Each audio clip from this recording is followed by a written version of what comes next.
Il met en place de la flexi-sécurité à l'envers, où les salariés doivent devenir encore plus flexibles qu'avant, mais c'est avec une sécurisation des employeurs uniquement.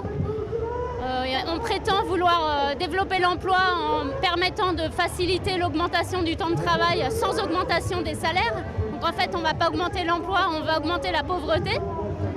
On propose de faciliter les licenciements à tout point de vue, les licenciements économiques, les licenciements dans le cadre des accords de préservation et de développement de l'emploi qui sont quelque chose d'hallucinant.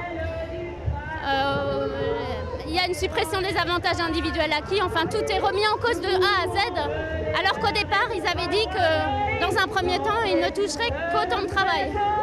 Donc ils touchent au temps de travail, mais ils touchent aussi à tout le reste, y compris la médecine du travail, enfin tout y passe quoi. Donc nous on est très choqués et on ne voit pas comment on pourra défendre les droits des salariés sinon plus de droits quoi. Ah bah oui, c'est dans le prolongement de la loi de sécurisation de l'emploi, de sécurité de l'emploi, le prolongement de la loi Rebsamen, de la loi Macron, c'est tout dans la même veine quoi. Ça vise à fragiliser les salariés et à sécuriser les entreprises. C'est surtout ça quoi. Et puis il y a cette problématique de suppression du principe de faveur qui fait que désormais l'accord d'entreprise devient le centre de tout.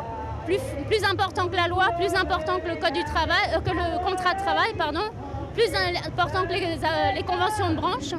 Donc ce sera du dumping social, chaque entreprise pourra faire ce qu'elle veut, alors que l'on sait très bien que dans les entreprises, il n'y a pas de rapport de force. Et qu'en plus, avec la loi, ils suppriment tous les leviers de négociation.